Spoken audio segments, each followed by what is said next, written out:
Hello, good morning, good night. Leviticus chapter 7. Now this is the law of the guilt offering. It is most holy. In the place where they slaughter the burnt offering, they are to slaughter the guilt offering, and the priest shall sprinkle its blood around on the altar. Then he shall offer from it all its fat, the fat tail and the fat that covers the entrails, and the 2 kidneys, with the fat that is on them, which is on the loins. And he shall remove the lobe on the liver, with the kidneys. The priest shall offer them up in smoke on the altar as an offering by fire to the Lord. It is a guilt offering. Every male among the priests may eat it. It shall be eaten in a holy place. It is most holy. The guilt offering is like the sin offering. There is one law for them. The priest who makes atonement with it shall have it. Also the priest who presents anyone's burnt offering, the priest shall have for himself the hide of the burnt offering which he has presented. Likewise, every grain offering that is baked in the oven and everything prepared in a pan or on a griddle shall belong to the priest who presents it. Every grain offering mixed with oil or dry shall belong to all the sons of Aaron, to all alike. Now this is the law of a sacrifice of peace offerings, which shall be presented to the Lord. If he offers it by way of thanksgiving, then along with the sacrifice of thanksgiving, he shall offer unleavened cakes mixed with oil, and unleavened wafers spread with oil, and cakes of well-stirred fine flour mixed with oil. With the sacrifice of his peace offering for thanksgiving, he shall present his offering with cakes of leavened bread. Of this he shall present one of every offering as a contribution to the Lord. It shall belong to the priest who sprinkles the blood of the peace offering. Now as for the flesh of the sacrifice of his thanksgiving peace offerings, it shall be eaten on the day of his offering. He shall not leave any of it over until morning. But if the sacrifice of his offering is a vow or a voluntary offering, it shall be eaten on the day that he offers his sacrifice. And on the next day what is left of it may be eaten. But what is left over from the flesh of the sacrifice on the 3rd day shall be burned with fire. So if any of the flesh of the sacrifice of his peace offerings is ever eaten on the 3rd day, he who offers it will not be accepted, and it will not be credited to him. It will be an unclean thing, and the person who eats it shall bear his punishment. Also, the flesh that touches anything unclean shall not be eaten. It shall be burned with fire. As for other flesh, anyone who is clean may eat such flesh. But the person who eats the flesh of the sacrifice of peace offerings, which belongs to the Lord, when he is unclean, that person shall be cut off from his people. When anyone touches anything unclean, whether human uncleanness, or an unclean animal, or an unclean detestable thing, and eats of the flesh of the sacrifice of peace offerings, which belongs to the Lord, that person shall be cut off from his people. Then the Lord spoke to Moses, saying, Speak to the sons of Israel, saying, You shall not eat any fat from an ox, a sheep, or goat. Also the fat of an animal which dies and the fat of an animal torn by animals may be put to any other use, but you certainly are not to eat it. For whoever eats the fat of an animal from which an offering by fire is offered to the Lord, the person who eats it shall be cut off from his people. And you are not to eat any blood, either of bird or animal, in any of your dwellings. Any person who eats any blood, that person shall also be cut off from his people. Then the Lord spoke to Moses, saying, Speak to the sons of Israel, saying, He who offers the sacrifice of his peace offerings to the Lord shall bring his offering to the Lord from the sacrifice of his peace offerings. His own hands are to bring offerings by fire to the Lord. He shall bring the fat with the breast, so that the breast may be presented as a wave offering before the Lord. And the priest shall offer up the fat in smoke on the altar. But the breast shall belong to Aaron and to his sons. And you shall give the right thigh to the priest as a contribution from the sacrifices of your peace offerings. The one among the sons of Aaron who offers the blood of the peace offerings and the fat, the right thigh shall be his as his portion. For I have taken from the sons of Israel the breast of the wave offering and the thigh of the contribution from the sacrifices of their peace offerings, and have given them to Aaron the priest and to his sons as their allotted portion forever from the sons of Israel.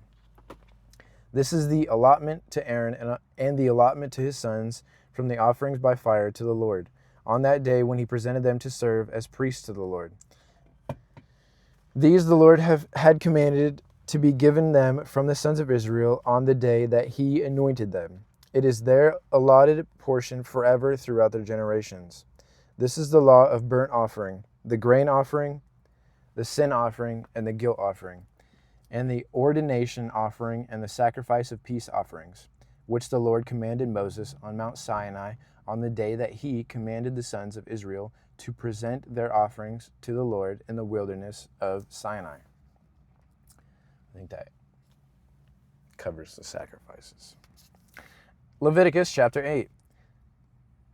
Then the Lord spoke to Moses, saying, Take Aaron and his sons with him, and the garments and the anointing oil, and the bull of the sin offering, and the 2 rams, and the basket of unleavened bread, and assemble all the congregation at the doorway of the tent of meeting.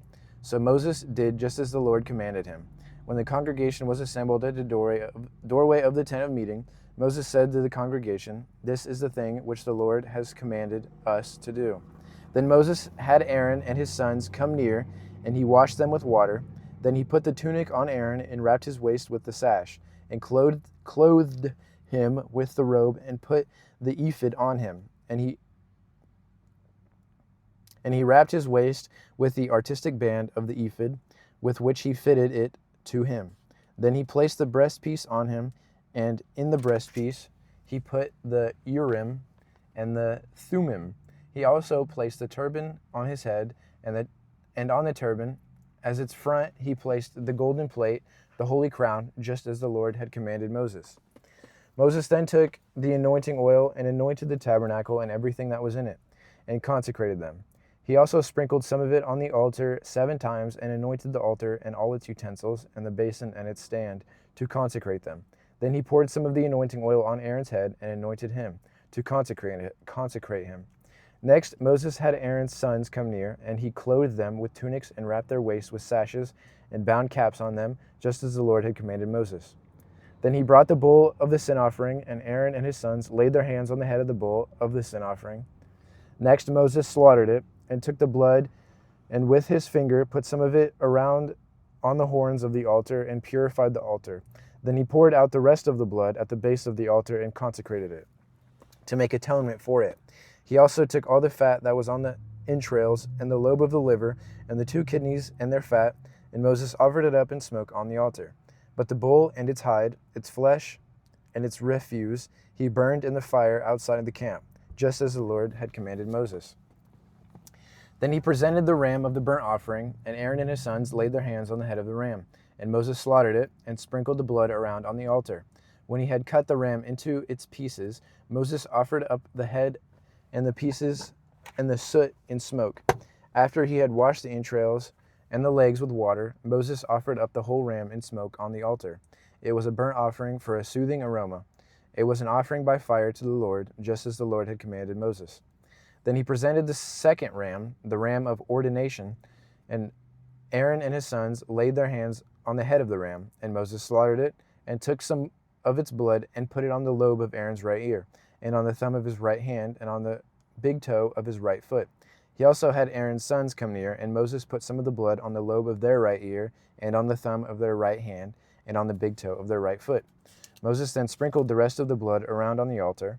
He then took the fat and the fat tail, and all the fat that was on the entrails, and the lobe of the liver, the 2 kidneys and their fat, and the right thigh. And from the basket of unleavened bread that was before the Lord, he took 1 unleavened cake, and 1 cake of bread mixed with oil, and 1 wafer, and placed them on the portions of fat and on the right thigh. He then put all these on the hands of Aaron and on the hands of his sons, and presented them as a wave offering before the Lord. Then Moses took them from their hands and offered them up in smoke on the altar with the burnt offering. They were an ordination offering for a soothing aroma. It was an offering by fire to the Lord. Moses also took the breast and presented it as a wave offering before the Lord. It was Moses' portion of the ram of ordination, just as the Lord had commanded Moses. So Moses took some of the anointing oil and some of the blood which was on the altar, and sprinkled it on Aaron, on his garments, on his sons, and on the garments of his sons with him. And he consecrated Aaron, his garments, and his sons, and the garments of his sons with him. Then Moses said to Aaron and to his sons, Boil the flesh at the doorway of the tent of meeting, and eat it there together with the bread which is in the basket of the ordination offering, just as I commanded, saying, Aaron and his sons shall eat it. and the remainder of the flesh and of the bread you shall burn in the fire. And you shall not go outside the doorway of the tent of meeting for 7 days, until the day that the period of your ordination is fulfilled, for he will ordain you through 7 days. The Lord has commanded us to do as has been done this day, to make atonement on your behalf. At the doorway of the tent of meeting, moreover, you shall remain day and night for 7 days, and fulfill your duty to the Lord, so that you will not die. For so I have been commanded. Aaron and his sons did all the things which the Lord had commanded through Moses. I'll stop there.